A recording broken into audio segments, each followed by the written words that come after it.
Bonjour, bienvenue dans le studio des experts. Alors, comme chaque semaine, on passe l'actualité de la semaine en revue. On va parler d'hôtels, on va parler de climat, toujours, de zones de police encore, et de mobilité. Et oui. Alors, prête à bondir, Priscilla Haddad, comédienne et podcasteuse, bonjour. Bonjour Jean-Jacques. Dans les starting blocks, le vif journaliste Nicolas Dedecker. Bonjour Jean-Jacques.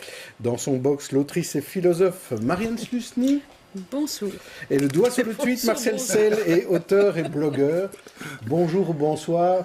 Tweet. Voilà. Ce seront donc les 4 experts de notre émission et nous aurons aussi 2 invités politiques tout à l'heure. Mais d'abord, on lance le premier sujet. Évidemment, on va parler de climat et notamment de cette mobilisation assez importante et dimanche et chaque jeudi maintenant. Même si ce dernier jeudi, les jeunes étaient un petit peu moins nombreux que les fois précédentes. Mais on a vu aussi que les scientifiques se mobilisaient, les politiques, bien sûr. Et on va ici suivre des militants un peu plus imaginatifs. C'était mercredi matin, ils ont décidé de réveiller certaines personnes avec des affiches publicitaires. Reportage Marie-Noël Dinan et Marjorie Féninger. Au petit matin, les Bruxellois découvrent placardés sur leur abribus des affiches au slogan plutôt interpellant. L'éclairage d'un panneau publicitaire, il y a de la consommation de proménage. Ça vous étonne ? Non, pas forcément. Après, je sais pas, il y a peut-être des LED dedans, voilà, donc ça peut peut-être évoluer et consommer moins d'énergie. Consommation de 3 ménages. C'est interpellant, non ? Tout à fait, exact. Mais je crois pas que c'est le plus grand souci non plus. Ce serait quoi pour vous le plus grand souci ?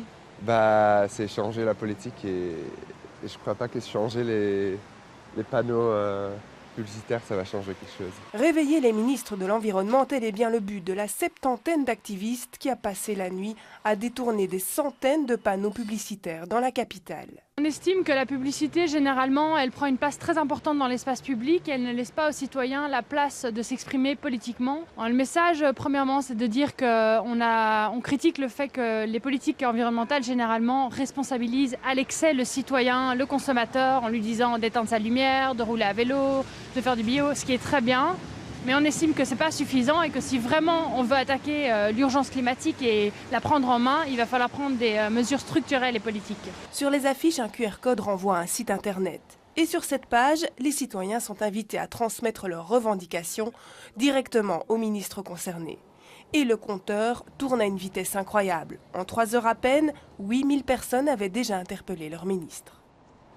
Et ils étaient 20 000 en fin de journée. Alors Priscilla Haddad, cette mobilisation, ces manifestations, ça vous fait penser à quoi ? Peut-être qu'on va réussir à s'en sortir. Je trouve ça génial. Je suis vraiment heureuse de vivre à cette époque où les gens se lèvent et les jeunes se lèvent et il y a des initiatives créatives comme ça. Je suis pas sûre. Enfin, c'est génial. Là, ils ont dit qu'il y a 8000 personnes qui sont déjà inscrites. J'espère qu'il y en aura plus, qu'il y aura encore plus de jeunes dans les rues tous les jeudis. J'aurais voulu. Moi, je suis génération Y, donc à la trentaine, et j'aurais voulu en fait être de ces jeunes quand j'étais ado et pouvoir aller manifester, parce que je pense qu'il aurait fallu faire cela il y a 15 ans maintenant. Pourquoi vous l'avez pas fait alors ? On n'était pas conscientisés comme eux. On se rendait pas compte, je pense que... il y a encore ce discours un petit peu maintenant, on pensait que c'était un peu un mythe, et il y a encore des gens qui le disent au jour d'aujourd'hui. On se rendait vraiment pas compte, et je pense qu'on s'en rend toujours pas compte, mais au moins les jeunes, eux, ils se rendent compte, et surtout, c'est leur futur. Et c'est ça que maintenant, je pense que certaines générations ne se rendent pas compte, parce que quelque part, ça va pas leur poser problème. Mais c'est nos enfants, c'est nos arrière-petits-enfants, et c'est maintenant qu'il faut le faire, et je suis ravie, il faut que ça continue. Nicolas Dedecker. Alors, ça m'a donné l'impression, c'est un peu de la sociologie à vue de nez, il faut s'en méfier, mais puisqu'on est entre experts, on peut essayer quand même. On a l'impression qu'il y a un consensus autour de ces questions climatiques, où chacun a conscience qu'il faut faire quelque chose pour éviter la catastrophe environnementale qui nous pend tous au nez. D'abord, il y a une forme de consensus politique, je pense qu'on en parlera tout à l'heure avec nos invités, qui est un consensus apparent sur les objectifs. Et puis, il y a aussi une forme de consensus social, médiatique, de ce qu'on voit. Je veux dire, quand on voit des manifestants écoliers et élèves qui sortent de l'école avec la bénédiction, voire les encouragements de leurs professeurs et des directions d'école et même des ministres et de leurs parents qui disent, et des parents, on a l'impression que tout le monde est vraiment d'accord et enthousiaste, hein, mais en réalité cette prise de conscience écologique qui est réelle, elle est malgré tout très socialement déterminée. En tout cas, c'est l'impression que ça me donne. Si on regarde les noms des meneurs étudiants des manifestations, c'est une Camille, une Adélaïde, un Matisse, c'est une Hanouna, mais de Wever. J'ai l'impression qu'on n'entend pas beaucoup parler les Dylan et les Mustapha. Et c'est... Oui, je veux dire, votre avis, oui. Je veux dire, les écoles que je connais, les gens que je connais dans ma famille, ceux qui sont allés manifester et ceux qui n'y sont pas allés, sont deux branches de la famille qui sont très socialement différentes. Et je pense qu'il y a là derrière un fait sociologique dont nous sommes distraits parce que ce sont en fait les gens comme nous qui manifestent. Marianne Suisse. Alors, oui. Moi, ce que je voudrais dire, c'est que ça fait toujours très malin et très expert de dire qu'il y a beaucoup de confusion dans tous les slogans qu'on entend, qu'il y a sans doute des tas de choses qu'il faut affiner et des contradictions qu'il faudrait lever. Bon, il y a du réchauffement, mais on ne sait pas de quelle ampleur. Il y a l'incidence humaine, mais on ne sait pas non plus de quelle ampleur. On ne sait pas ce qu'on doit faire. Bon, mais quand même, par rapport à ces jeunes, moi, je suis vraiment très émue de voir ça. Ce passage de l'individuel au collectif, de ce passage aussi de l'obsession de la réussite professionnelle. Tu dois faire de bonnes études pour réussir, à un espèce d'idéal aussi collectif de faire ensemble. Le passage de l'avoir à l'être et de l'immédiat et du maintenant à l'avenir, je trouve ça quand même quelque chose de fondamental et qui ne s'est pas passé depuis très longtemps. Et ça, je pense que c'est vraiment important. Et par rapport aux climato-sceptiques, je ne parle pas des gens de droite, ou je ne parle pas de Donald Trump, mais ce que moi, j'observe chez les climato-sceptiques, il y a de l'ancienne extrême gauche qui ont manifesté, eux, en 68, qui étaient maoïstes, qui étaient communistes, et qui critiquent ces jeunes, alors que eux, quand ils manifestaient, c'est un peu ma génération aussi, bien que je sois un peu plus jeune, il y avait quand même, derrière leur bannière, il y avait quand même des millions, des dizaines de millions de morts, et ici, il n'y en a pas. Voilà. Marcel Sel. Je vais le dire peut-être plus concrètement. Ce qui me fascine dans ce mouvement, c'est que c'est un mouvement apolitique. Apolitique, sachant que parmi les leaders, il y a une petite relation quand même avec un parti, mais au niveau du développement, au niveau de la face, moi j'ai vu des jeunes justement préparer une de ces manifestations, et justement il y a un peu toute la classe sociale, Nicolas, même si effectivement certaines sont plus représentées que d'autres, mais c'est pas anormal. Il y a des classes sociales qui ont d'autres problèmes à résoudre avant d'aller manifester pour quoi que ce soit. Mais donc voilà. Mais ce qui est très fort dans ce mouvement, c'est justement ce côté apolitique et ce slogan qui est incroyable, qui est de dire c'est notre avenir. Si nous n'avons plus d'avenir, à quoi ça sert d'aller à l'école ? Je trouve ça cristallise, ça résume le problème d'une façon bluffante. Mais justement, on ne peut mener ce mouvement à un terme positif que si on reste totalement apolitique, parce qu'il faut interpeller tous les partis. Et moi, ce que je regrette, c'est notamment le PTB qui fait de la récupération, de la véritable retape dans les manifs. Et voilà, je pense qu'on devrait en parler. On va en parler avec nos deux invités politiques.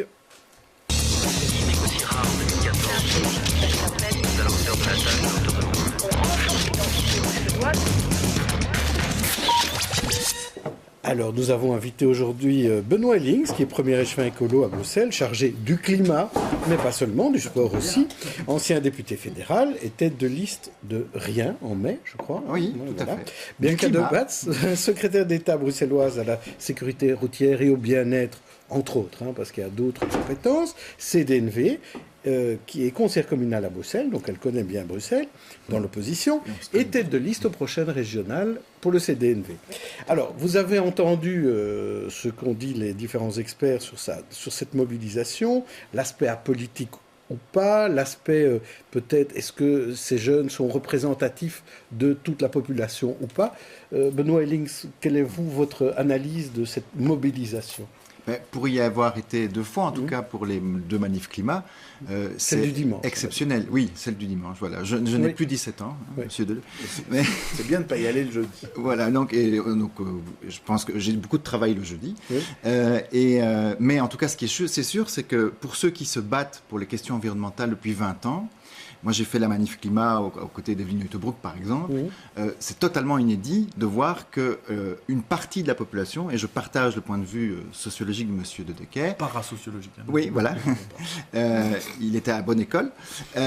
C'est que pour la première fois, autant de personnes se trouvent derrière un combat environnemental qui est plus que jamais partagé par un grand nombre de personnes. Pas par toutes les personnes, mais plus que jamais.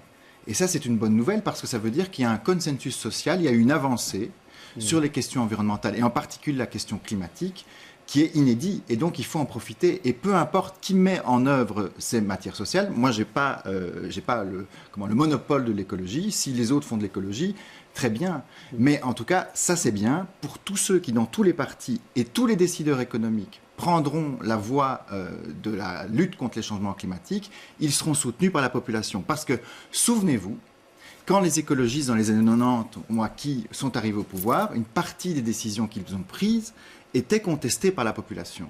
Aujourd'hui, je ne pense aux écotaxes, par exemple. Voilà. Et aujourd'hui, une part substantielle, pas toute la population, mais une part substantielle soutient. Et ça tombe bien parce que dans la méthode, on a aussi changé par rapport aux années 90 et on construit les politiques environnementales, les politiques de mobilité, les politiques sociales avec les citoyens. Ça tombe bien, ils sont dans la rue et nous aussi. Alors Bianca de Batz, vous, quelle est votre analyse de cette mobilisation ? Tout d'abord, c'est une mobilisation tout à fait légitime. Je me réjouis effectivement aussi qu'il y a tant de personnes, et surtout des jeunes, c'est quand même porté surtout par des jeunes, effectivement, soient sensibilisés par des questions liées au climat, à l'environnement et qui s'engagent. N'oublions pas non plus qu'en fait, ça a débuté à Bruxelles, parce qu'avec les cafés filtrés, on s'est d'ailleurs rencontrés à plusieurs reprises devant les écoles, où les parents, les enseignants et les élèves, déjà l'année passée, mobilisaient pas mal des gens pour une meilleure qualité de l'air. Et d'ailleurs, avec le gouvernement bruxellois, dont je fais partie, nous avons bien écouté cette question et répondu, parce qu'on a libéré 1 million d'euros justement pour installer des rues scolaires. C'était une des revendications principales, des rues scolaires où, vous connaissez le principe, la circulation est interdite le matin et le soir. Pour revenir aux manifestations, est-ce que vous avez l'impression qu'il y a une récupération politique ? D'abord, est-ce qu'il faut être écolo pour manifester ou qu'est-ce que vous pensez de ce que Marcel Sell a dit à propos du PTB qui a l'air de beaucoup essayer de convaincre aussi sur le terrain les gens qui manifestent ? Le jeudi. Le jeudi, oui. Les jeunes. Bianca de Batz, qu'est-ce que vous pensez de ça ? Est-ce qu'il y a récupération politique ? Écoutez, le monopole, effectivement, de l'écologie n'appartient pas à Écolo. Ça, je pense, tout à fait vrai. D'ailleurs, oui, vous êtes d'accord tous les deux. Non, mais ça, je pense qu'on est d'accord. Je dirais justement, je pense qu'on a besoin d'unir les forces pour avancer dans la même direction.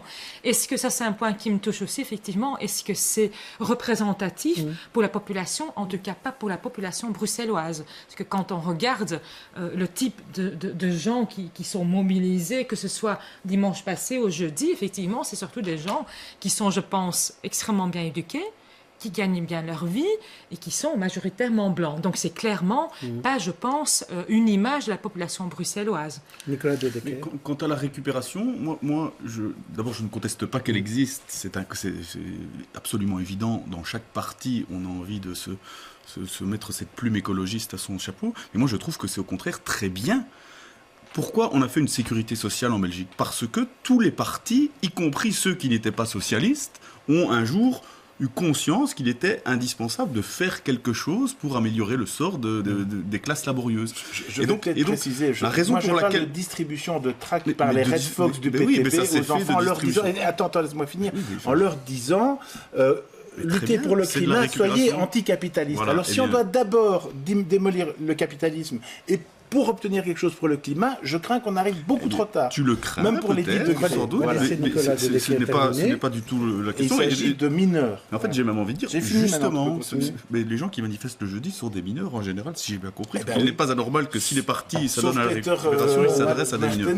Moi, je pense que c'est très bien cette récupération, même si c'est pour des partis que je n'aime pas ou pour lesquels je ne vote pas, c'est très bien parce que plus il y a de forces politiques et de mouvements qui se préoccupent d'un problème, plus on a de chances qu'il soit résolu. Marianne Sussny, une phrase? Ce que je voudrais dire, c'est que par rapport... Moi, j'ai aussi cette impression qu'effectivement, les jeunes qui défilent sont bien éduqués, d'une certaine classe sociale, etc. Mais effectivement, ça prouve aussi que c'est des jeunes en scolarité. Et quand on est en décrochage scolaire pour toutes sortes de raisons et qu'on ne va plus à l'école et qu'on est en rue, mais pas pour manifester, ben, fatalement, on ne fait pas partie de ce monde-là. Oui, moi je voulais juste dire, tout le monde a un bel engouement avec ces jeunes et on les soutient. Par contre, moi j'ai lu qu'on commençait, il y a beaucoup d'écoles maintenant qui commencent à interdire, à dire que si vous partez, si vous séchez les cours les jeudis, même si c'est justifié, vous n'avez pas le droit. Là aussi, juste récemment, donc hier, une ministre qui soutient donc le fait que les écoles interdisent. Donc je ne sais pas qu'est-ce qu'on pourrait faire parce que ce serait vraiment dommage qu'il n'ait plus le droit et que l'État dise voilà, vous n'avez pas le droit d'aller manifester parce que vous devez... Personne n'interdit normalement. À la ville de Bruxelles, peut-être. Donc on a voté une motion lundi dernier en conseil communal. L'objectif était justement de dire il y a l'obligation scolaire. Ça, c'est la loi. On doit aller à l'école. Il y a des initiatives citoyennes qui se prennent, et c'est des initiatives de jeunes. Elles doivent être encouragées. Elles doivent être pas encadrées, mais en tout cas accompagnées. Ce que certaines directions d'école font, et à la ville de Bruxelles, c'est un gros pouvoir organisateur en termes d'enseignement, à l'échelle de la Fédération Wallonie-Bruxelles, c'est le plus grand, et on encourage à faire en sorte que, en cas de non-respect du principe de l'obligation scolaire, les éventuelles sanctions soient des sanctions qui sont plutôt des mesures qui aident à l'éducation à l'environnement, qui fassent en sorte qu'on apprenne à pourquoi on manifeste pour le climat, pour la biodiversité, pour l'environnement, et donc que ce soit utile en fait dans le cursus scolaire. Et surtout, il faut faire en sorte que, par exemple, une série de tests ne se fasse pas le jeudi, juste pour être sûr qu'ils puissent avoir leur diplôme. Mais en tout cas, du côté de la ville de Bruxelles, on encourage vraiment à ce que ce soit une opportunité plutôt qu'une sanction bête et méchante. Bien qu'à de vote, c'est normal de pousser finalement les élèves à aller manifester. C'est un peu ça qui se passe. Mais je pense que l'initiative est vraiment venue d'eux-mêmes. On voit aussi que l'initiative, à la base, c'est des jeunes. On ne les a pas poussés, j'espère en tout cas. Donc c'est plutôt les écoles qui suivent. Alors. Mais il faut trouver, je pense, un juste milieu, parce qu'effectivement, une semaine scolaire, c'est 5 jours, pas 4. Et donc dire, voilà, à partir de maintenant jusqu'au mois de juin, tous les jeudis, les élèves vont plus à l'école, c'est peut-être pas la bonne solution non plus. Il y a le mercredi après-midi, il y a le week-end. Mais je pense plus important, c'est ce qui se passe de plus en plus, c'est que les écoles en parlent. C'est que ça devient aussi vraiment un sujet important. Et d'ailleurs, je le vois à la maison. Je suis maman d'accueil d'un petit garçon d'origine rwandaise qui vient souvent chez moi le week-end. Et maintenant, il est encore plus attentif à ça, d'acheter des légumes bio, de rouler en voiture électrique, dès qu'on peut, de faire ça à vélo. Attention, et donc, les enfants... Il ne peut pas rouler, lui. Hein. Il aimerait bien... Parce que sinon, on risque... Mais il m'a d'ailleurs proposé, c'est un petit clin d'œil, comme j'ai aussi la sécurité routière, il me dit, tiens, est-ce qu'on pourrait pas faire voter une loi qu'on peut conduire à partir de 12 ans? Je dis, c'est pas une bonne idée. Mais donc, les enfants sont de plus en plus conscientisés. Et c'est important, je pense aussi. Alors, est-ce que ces manifestations... Je vais vous présenter un dessin que Frédéric Dubus a fait pendant la semaine, où il montrait finalement que les autres contestataires, c'est-à-dire ceux qui veulent manifester pour les pensions, pour le non-marchand, pour la justice, peut-être ils sont en train de se demander si les jeunes ne devraient pas faire le boulot à leur place, parce que eux, quand ils manifestent, ils n'obtiennent pas cette espèce de consensus global. Tandis que là, ça devient politiquement correct de dire bravo les jeunes. Par contre, c'est incorrect de dire pas bravo les jeunes. Est-ce que les autres devraient s'en inspirer, Benoît Ellings? Moi, je pense que dans les syndicats, en ce moment, il doit y avoir, ça doit turbiner grave. Parce qu'entre les gilets jaunes d'un côté et les jeunes de l'autre... Voilà, exactement. Donc là, je pense que les syndicats doivent se remettre fondamentalement en cause quant à la méthode, pas les objectifs poursuivis. Ça, ils sont légitimes et c'est les leurs. Et je les soutiens d'ailleurs. Mais la méthode, c'est quand même terrible de voir que comme ça, Moi, ce qui m'a fort impressionné, vous savez, il m'est arrivé de revoir une photo Facebook d'il y a 10 ans. C'était la toute première manif climat. Et on était très peu nombreux, il pleuvait très fort, comme dimanche dernier. Et c'était il y a déjà 10 ans.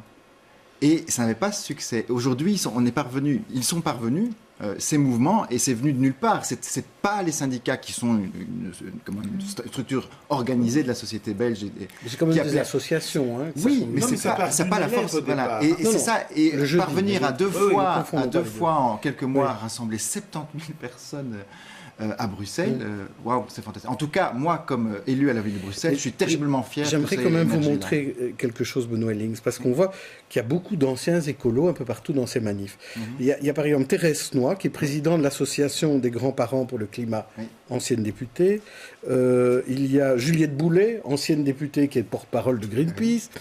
On voit quand même la population des élus écolos, une fois qu'ils ont arrêté d'être élus écolos, ils se retrouvent dans les associations et au premier rang de ce genre de manif. C'est positif ou c'est... C'est pas une surprise. Écolo est né des associations et c'est parce que fin des années 70, début des années 80, il n'y avait aucun parti à l'époque qui prenait en compte la dimension écologique. Écolo est né. Et Groen d'ailleurs. Et donc, c'est tout à fait logique. Moi, je suis très content qu'on fasse des allers-retours entre la société civile et la politique, et que ces deux parties-là de la vie dialoguent et s'enrichissent. Alors, pour vous, Bianca Debat, je dirais, ces jeunes flamands au départ qui décident de venir manifester à Bruxelles, c'est quand même une bonne nouvelle. C'est pour eux, c'est clair, Bruxelles existe, Bruxelles est la capitale, et c'est là où il faut être. Si ça peut contribuer à une meilleure image de notre capitale, je m'en réjouis. J'espère effectivement que les parents viendront de temps en temps aussi. Pas uniquement pour manifester, j'espère que les parents vont aussi venir pour découvrir les magnifiques musées, les parcs qu'on a à Bruxelles. Parce que c'est vrai que... Et que surtout, et ça je pense aussi, que les médias ont un rôle, surtout des côtés francophones, à jouer aussi. Parce qu'il faut avouer que bien souvent, quand on parle de Bruxelles dans les médias flamands, c'est quand même souvent quand c'est négatif, alors qu'il y a plein de choses fantastiques qui se passent ici. Donc ça, c'est plutôt... Nicolas de Decker. Pour rebondir sur le dessin du bus, je trouve qu'il n'y a pas que les syndicats qui doivent se poser des questions, Jean-Jacques, il y a aussi nous, les médias, parce que la façon dont nous avons couvert, et nous couvrons d'ailleurs ce mouvement climatique, est assez différente de celle que l'on emploie en général pour couvrir les mouvements sociaux traditionnels tels qu'ils sont lancés par les syndicats. Je n'ai pas lu de titre dans la presse jeudi matin ou vendredi matin, après les manifs étudiantes et écolières, Bruxelles a été paralysée. Tout le monde a dit Bruxelles joyeuse, l'espoir, les jeunes, etc. Alors, est-ce que c'est parce que c'est les jeunes? Et je peux vous dire, je l'ai déjà dit la semaine dernière, une manif des jeunes, elle dure en moyenne 1 heure et 1 heure et demie, tellement ils marchent vite. C'est un constat. Donc ça va très très vite. Si on est bien briefé, quand il y a une manif syndicale, déjà 3 jours avant, on dit mais toi tu te mettrais au carrefour là-bas, tu iras interroger le mec qui est bloqué, qu'on a plein là, de c'est pas de casse. Les syndicats n'ont qu'à marcher plus vite. Puis c'est peut-être ça dans le pays. Alors, je vous propose de passer à un autre angle de cette affaire du climat, c'est quand même les politiques climat. Donc maintenant, on va commencer par vous, Bianca Debat. Il y a quand même beaucoup de choses qui ont été faites à la région bruxelloise, des espèces de bons élèves, mais il y a encore des choses à faire. Donc qu'est-ce qu'il y a maintenant sur la table du gouvernement bruxellois pour dire, bon, on va aller plus loin et on va faire plaisir à ces jeunes? Tout à fait. Mais je pense que cette mobilisation nous incite vraiment à poursuivre les efforts qui sont effectivement nombreux. Je suis très contente que vous le rappelez. Je pense notamment à la zone à basse émission. D'accord, mais que faire de plus? Oui, mais que faire de plus? Nous sommes en train d'exécuter déjà ça. Et n'oublions pas que ce n'est pas une zone de basse émission, comme ça se fait par exemple à Anvers, 2-3 rues autour de l'église. C'est la plus grande zone à basse émission de l'Europe. Ne l'oublions pas. C'est un projet énormément important. Deuxièmement, nous avons quand même aussi décidé qu'il y a une sortie diesel pour 2030. Pour moi, on peut avancer cette date. D'ailleurs, notamment dans le prochain gouvernement, ce sera débattu en long et en large. Ça veut dire avancer, ça veut dire à quand? Pour moi, ça peut avancer de quelques années. Mais ça ne fera pas baisser le CO2, la sortie du diesel. Non, mais c'est important pour l'air qu'on respire. Ça, je pense, c'est quand même... C'est l'air qu'on respire actuellement, on tue. J'ai encore regardé les chiffres. 10 000 morts précoces, prématurées par an à cause de l'air qui est mauvais. Et ça, c'est les gens qui meurent. Mais à ça, il s'ajoute les cancers, l'asthme et d'autres maladies respiratoires. Donc ça, pour vraiment... Mais donc, pour voir encore ce qu'il y a d'autre à faire, le métro, ça fait partie aussi des éléments... Les transports en commun. Mais je pense qu'on y revient tout à l'heure. Est-ce qu'il faut la gratuité du métro ou pas? On en parlera Moi, tout à l'heure. je dis, il faut étendre le réseau. C'est clair, il faut inciter les gens à donc prendre plus le transport en commun, d'ailleurs ensemble avec les autres régions. Parking de dissuasion, entre autres, c'est pas à Bruxelles qu'il faut les construire, c'est dans le Brabant flamand et wallon pour décourager effectivement tous ces nafteurs. Donc il y a plein de choses à faire, mais je pense qu'il y a quand même une deuxième réalité, que c'est une responsabilité collective de nous, tout parti confondu, et je pense qu'on doit vraiment dépasser les clivages politiques, qu'on doit vraiment maintenant regarder en même sens, mais aussi une responsabilité individuelle. Quand j'entends quand même que des gens qui partent en vacances 3-4 fois par an, ils vont faire la fête à Barcelone pour 20 €, là aussi, il y a une responsabilité individuelle. Oui, mais quand la ministre de l'Environnement de la région bruxelloise va en avion à Katowice, est-ce qu'elle a bien fait, alors que la ministre fédérale, elle est en train? C'est pas l'inverse. Je crois que c'est plutôt l'inverse, effectivement. Je pense que Céline... C'est pas l'inverse. Je pense que Céline Fredo... C'est pas l'inverse. Elle me l'a dit pour une question de timing. Elle allait en train au Danemark. Donc il faudra aller en train. Est-ce que vous êtes prêt, bien qu'à Debatte, vous par exemple, à ne plus faire de déplacements en avion pour des distances je sais pas moi, de moins de 500 km. Bien sûr, moi d'ailleurs, j'adore voyager en train parce que j'ai toujours aimé ça. Je trouve que c'est une forme un peu romantique de voyager. Moi-même, je ne vais plus jamais à Charleroi qu'en train. Pardon ? Je suis originaire de Charleroi, j'y vais plus en avion. Non. Je vais voir mes parents, je reste... Parce que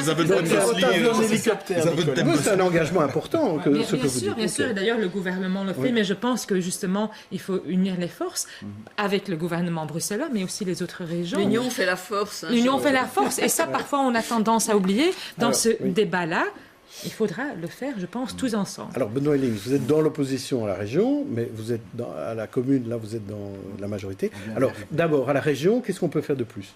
Mais par exemple, il y a une des intervenantes dans la vidéo qui disait il faut arrêter de culpabiliser l'individu, le citoyen, mais c'est à l'État de lui donner le meilleur exemple. Moi, je pense que si on parle de l'avion, par exemple, il y a moyen de travailler avec les autres pays européens, les autres régions d'Europe, à relancer les trains de nuit, par exemple. Quand vous voyez la carte des trains de nuit en Europe, vous voyez qu'il est impossible de partir et de prendre un train de nuit à partir de la Belgique. Oui, mais il faut qu'on puisse se les offrir. Je vais prendre un exemple. Aller à Paris, c'est à 600 € en train. En avion, ça va revenir. Il n'y a plus maintenant. Il y en a bien plus. Moi, je sais qu'il n'y en a plus, mais pour une distance similaire, ça va revenir à 200 €. Donc l'enjeu, c'est que l'enjeu, et c'est dans cette dynamique que nous sommes entrés avec la nouvelle majorité à la ville de Bruxelles, c'est que les pouvoirs publics sont en charge d'offrir l'alternative. Et la différence avec la situation dans laquelle on se trouvait avant les manifestations de jeunes et de moins jeunes pour le climat, c'est qu'il faut offrir l'alternative vite. Et c'est ça qu'on nous demande.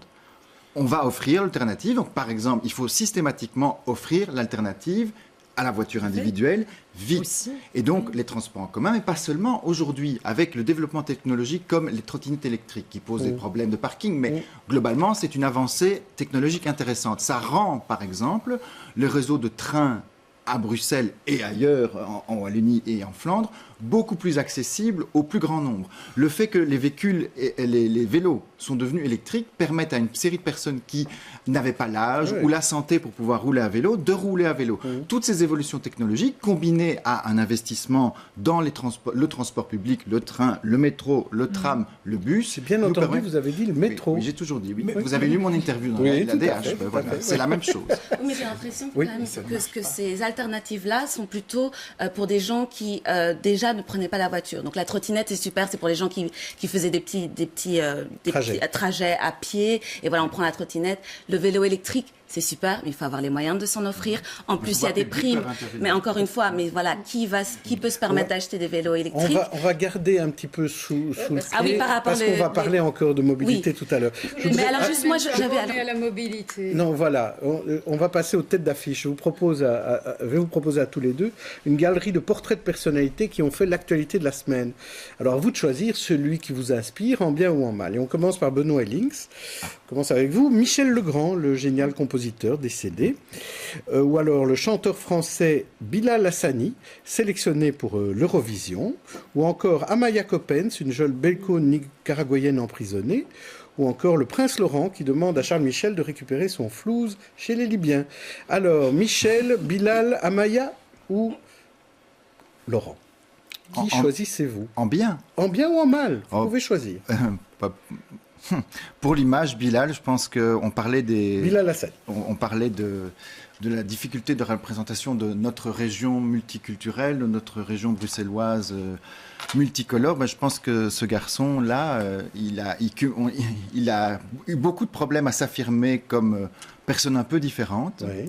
Et je pense qu'il mérite tout notre soutien, même si il ne faut pas pour autant regarder l'Eurovision pour le soutenir, parce qu'il y a une autre dimension dans l'Eurovision. Oui. Hein, c'est pas très bon. Oui, c'est pas très bon, mais là, en l'occurrence, en plus, il n'est même pas bruxellois, il est français. Hein, il est français. Voilà. Mais c'est effectivement l'éloge de la différence. Il s'en est pris plein la figure sur les réseaux sociaux, et je pense que là, ça doit aussi nous alerter sur ce que subissent les jeunes sur les réseaux sociaux. Ah oui. C'est moins bon que Michel Legrand. Alors, je vais en proposer 4 autres à Bianca de Batz. C'est pas les mêmes, parce que j'allais justement choisir Bilal aussi. Ah oui, non, mais c'est trop facile, c'est trop facile. Vous en avez d'autres ici. Voilà. Hanouna de Wever, l'organisatrice des manifs du jeudi, ou alors un autre Hanouna, Cyril, animateur de télévision et du grand débat national de Macron, ou Maxime Prévost, le nouveau président du CDH, élu à 85%, ou encore le salarié chinois à 18 millions, Marwan Fellaini. Alors, vous voyez, hein, c'est d'autres personnes, mais tout aussi intéressantes. Hanouna, Cyril, Maxime ou Marwan. Qui choisissez-vous?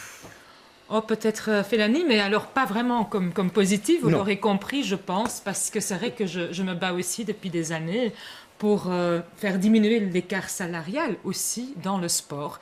Et je pense que le foot, c'est l'exemple type où il y a une différence énorme qu'on ne peut vraiment pas justifier entre ceux qui gagnent les grands sportifs masculins, les footballeurs masculins, et les femmes qui jouent aussi en première division. Je me rappelle d'avoir lu une interview avec la capitaine de Red Devils qui disait qu'avec son salaire, elle pouvait à peine s'offrir un appartement social.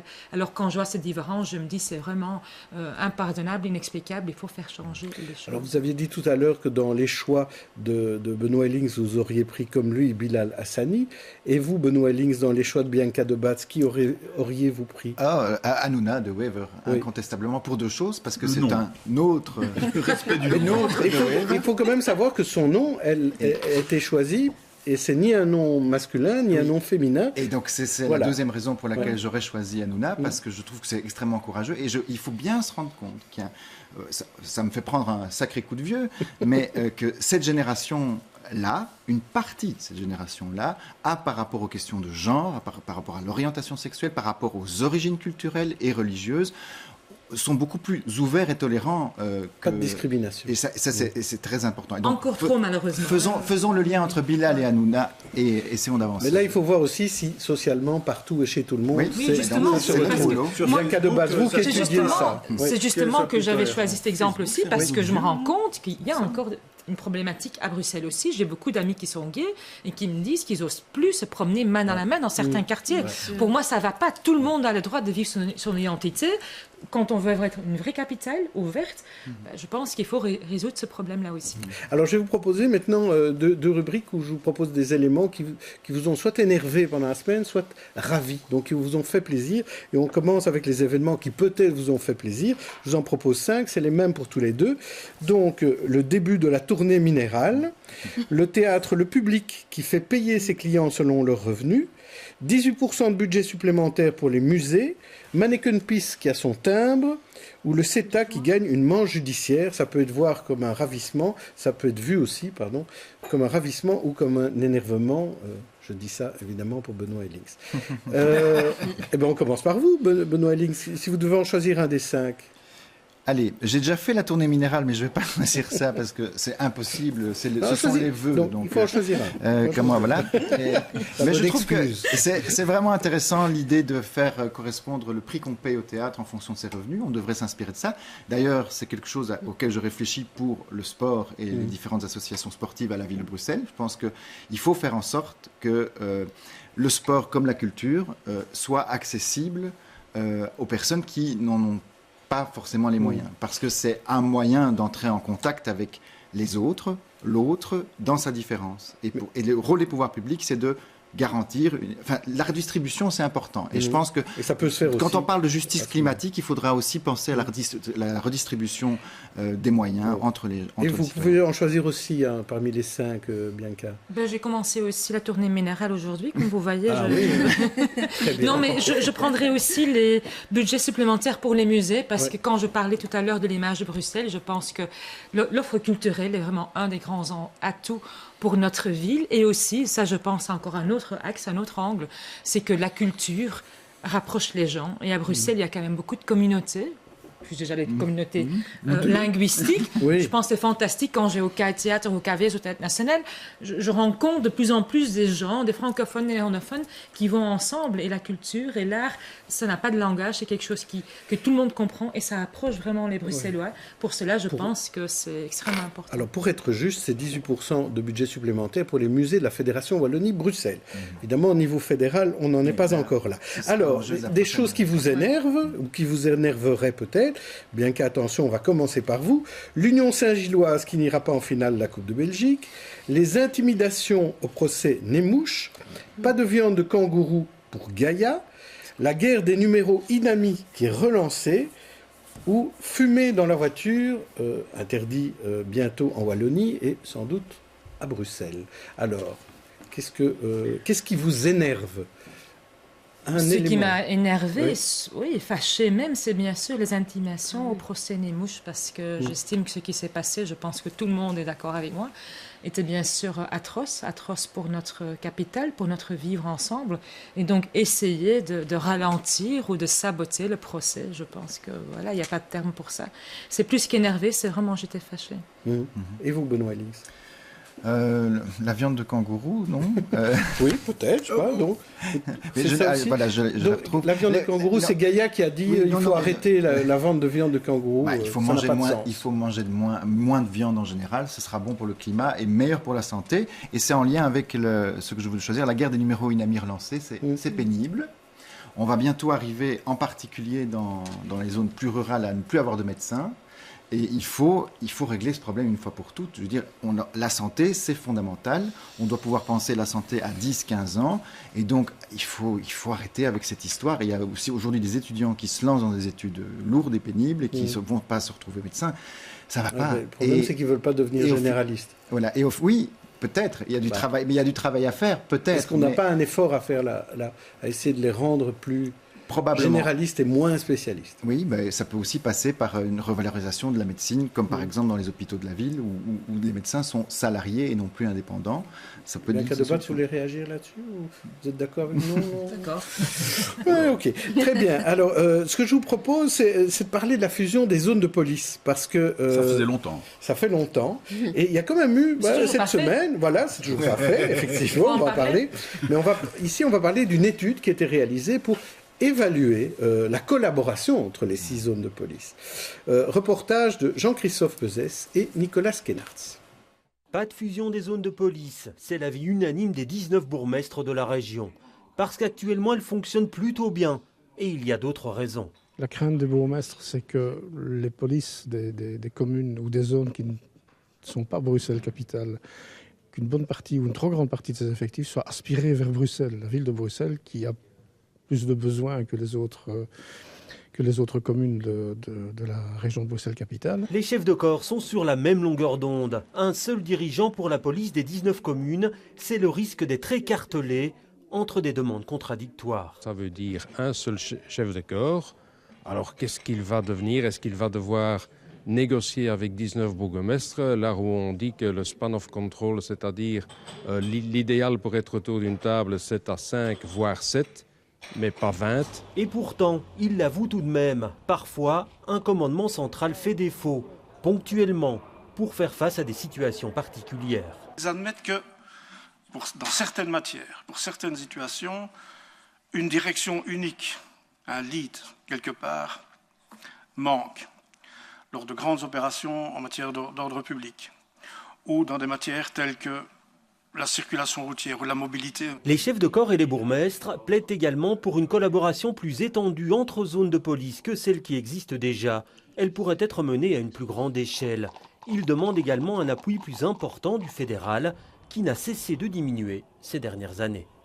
Bianca Debas, je vous voyais vous énerver en regardant ce reportage et surtout en entendant que les chefs de corps ne voulaient pas de fusion. Mais non, et puis l'étude, effectivement, ils ont interviewé les chefs de corps, mais les chefs de corps ne vont pas abolir quand même leur propre fonction. Hein. Voilà. Non, je suis bien sûr tout à fait en faveur d'une zone unique pour Bruxelles, parce qu'il faut, on l'a entendu, un commandement central avec bien sûr des antennes dans les différents quartiers. Mais l'un n'exclut pas l'autre. Vous savez, j'ai eu l'occasion de visiter le centre de crise de Sao Paulo. Ici, on parle de 1,2 million d'habitants. Sao Paulo, c'est 13 millions d'habitants.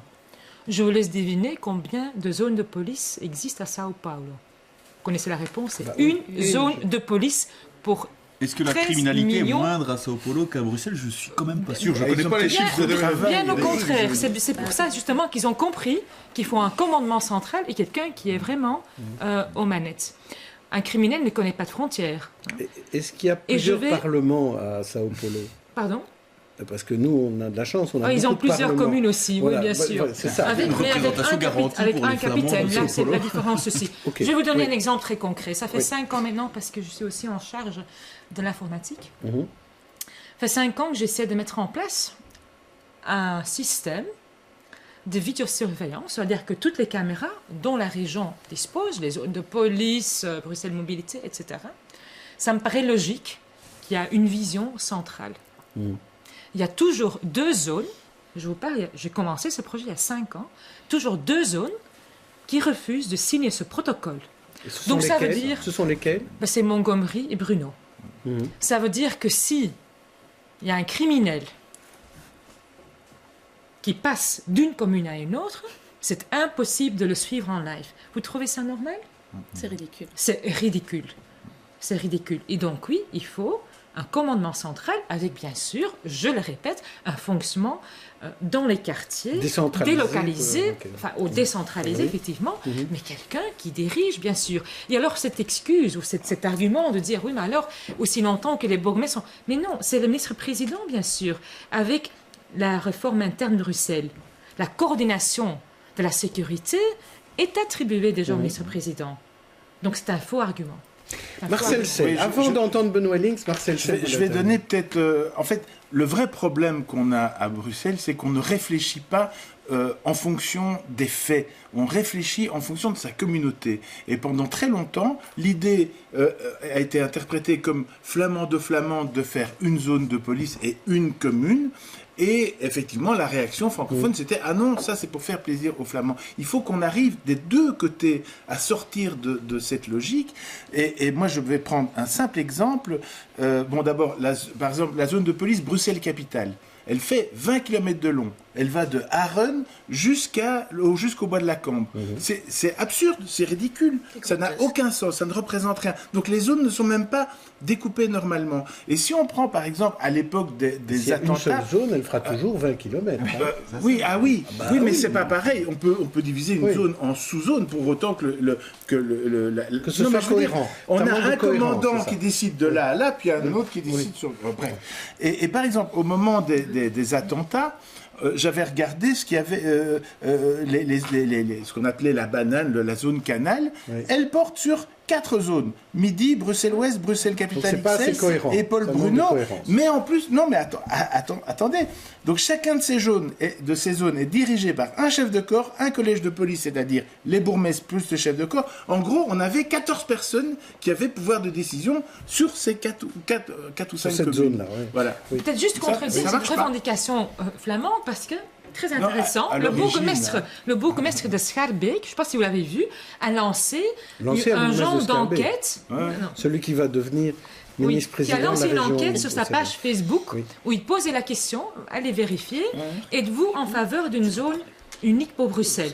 Alors j'imagine que ces followers, c'est quand même surtout des francophones. Non, bien qu'à plus de 70%, plus de 70%, de ses amis sur Facebook francophones ont dit qu'ils étaient en faveur d'une zone unique. Donc vous suivez du côté francophone.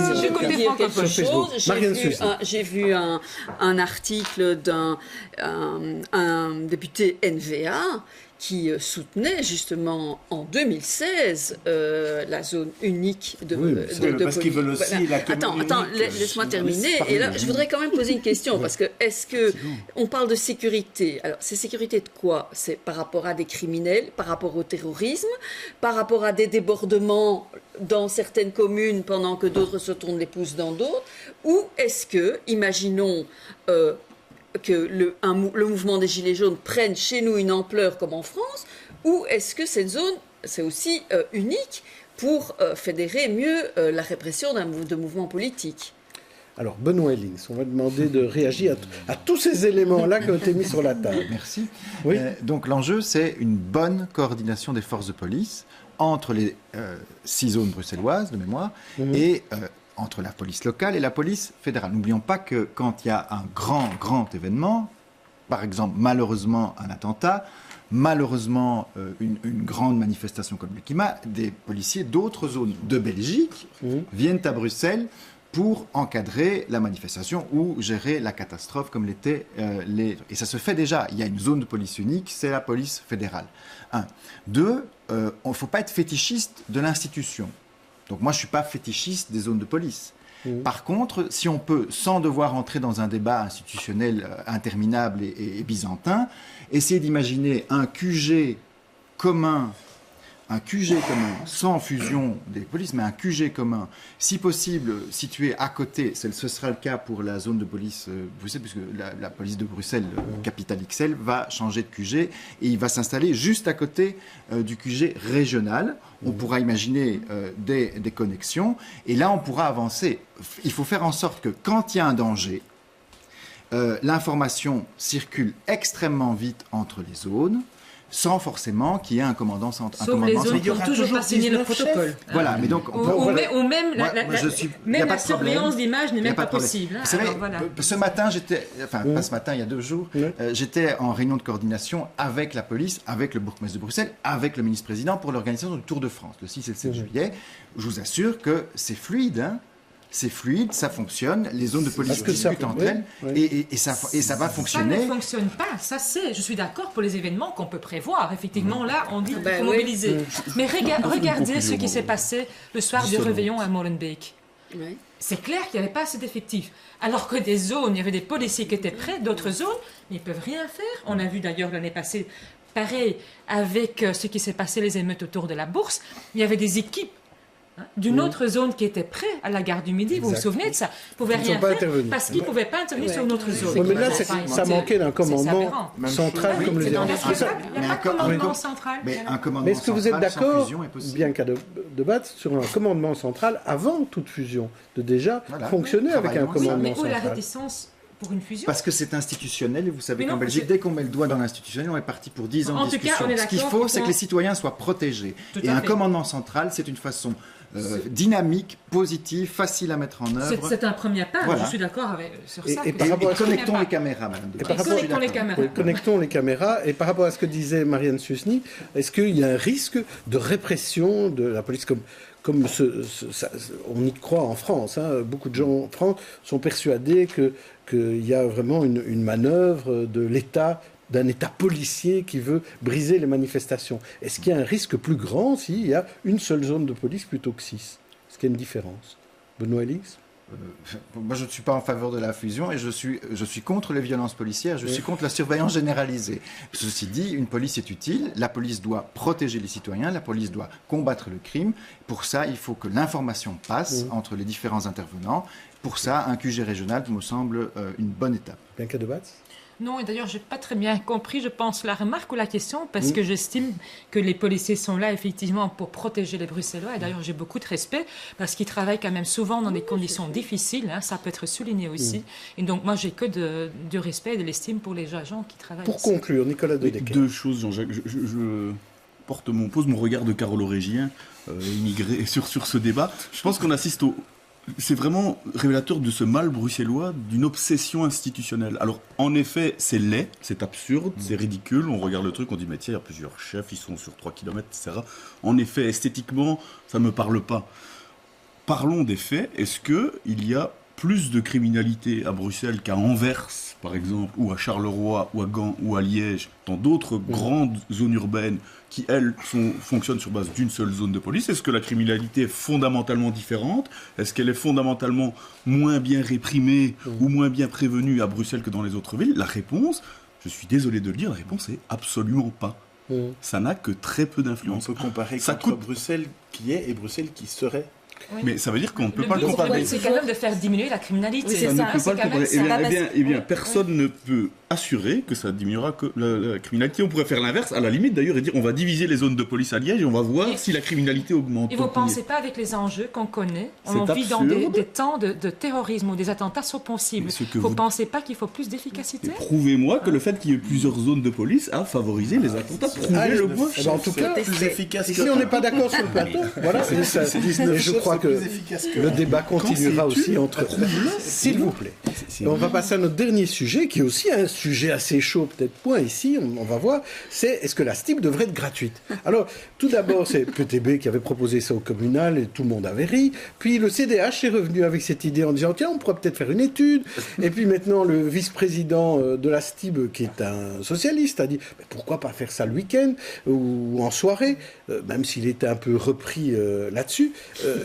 Vous n'êtes pas tout à fait d'accord, tous les deux, ni l'un ni l'autre. Bien qu'à de Bottes, vous aviez dit que c'était vraiment ridicule et inepte. Oui, je dirais même populiste. On sent que les élections approchent.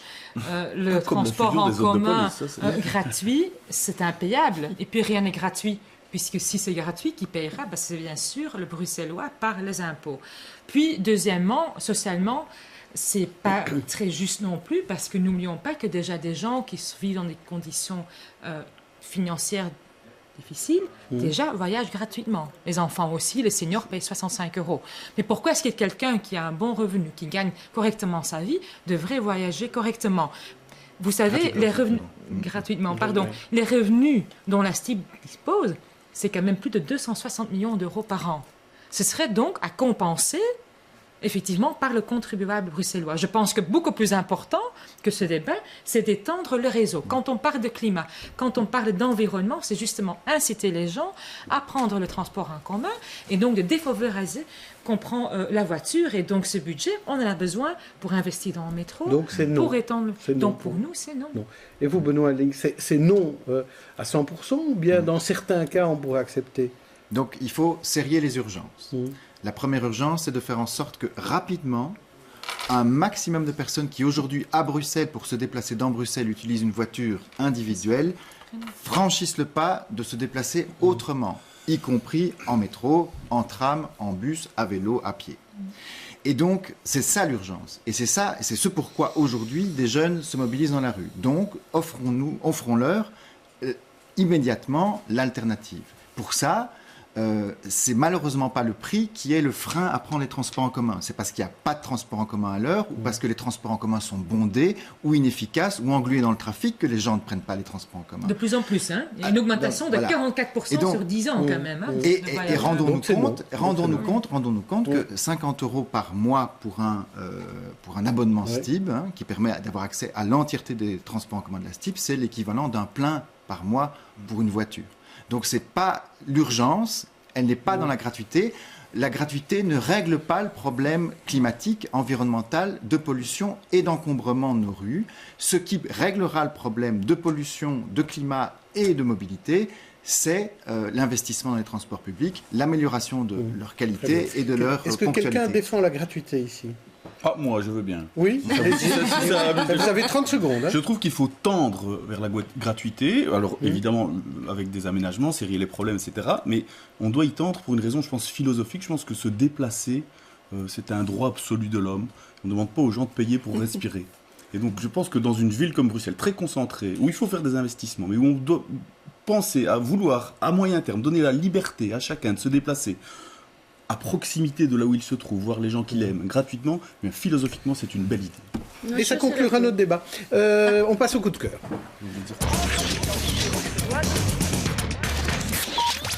Priscilla Haddad, vous voulez nous parler d'une vente? Oui, voilà, une vente privée, mais alors des designers belges et éthiques, parce que quelque chose dont on n'a pas encore, pas pu parler aujourd'hui, mais c'est par rapport au climat, une des industries qui pollue le plus, c'est le textile.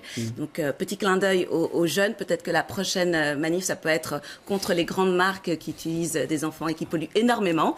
Voilà, petit boycott. Et donc, il y a une vente privée cette semaine au Hilton, à côté de la gare centrale, de la marque Up and Down Hill, qui est créée par Mia Charlier, et donc qui met en évidence des designers belges. Donc on fait du local et en plus éthique. Hashtag, on n'utilise pas des enfants pour faire nos habits. Ah bah c'est pas mal ça. Et c'est quand ça? Parce que je veux bien y aller. Voilà, c'est du 4 au 7 février. Semaine, c'est ça, du 4 au 7 février. Et vous vouliez parler de théâtre? Exceptionnellement, oui, Jean-Jacques. Macbeth est montré au Théâtre Le Parc. Shakespeare, qui est un vieil homme que j'aime beaucoup. Macbeth, c'est la pièce la plus sombre. On sait bien, Macbeth, quel personnage tourmenté et méchant. Son épouse, encore plus tourmentée et méchante. Les sorcières, ils sont à 2 doigts d'exiger la fusion des zones de police bruxelloises. Tout petit bémol sur ce Théâtre Le Parc que j'adore.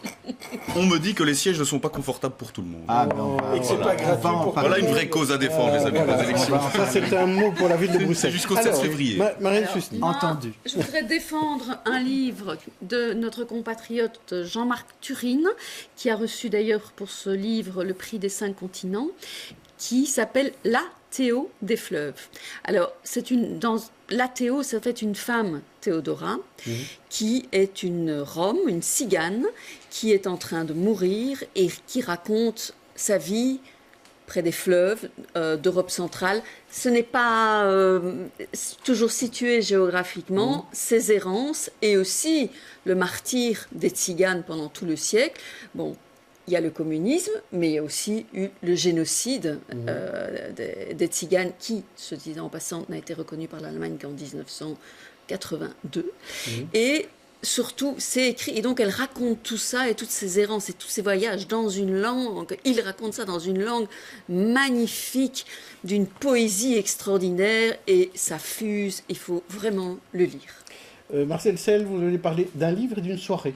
Oui, c'est Aula Mania qui propose un livre qui s'appelle Demain Bruxelles, qui parle...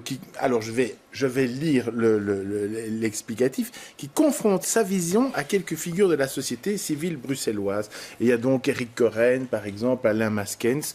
Je ne l'ai pas encore lu, je précise. Je l'ai simplement un peu parcouru. Je connais très bien plusieurs des auteurs. Et donc, je pense que c'est très intéressant d'aller lundi... à la Tentation. À la Tentation. Mais je ne sais plus à quelle heure vous avez vu là. C'est en soirée. 18h ou 19h. Oui. À la Tentation, pour aller entendre justement les explications de cette vision assez originale de Bruxelles, chacun a son... Merci à tous, merci à tous. Désolé pour les coups de cœur des autres, bon, on n'a plus le temps, on se retrouve la semaine prochaine pour une autre émission des experts.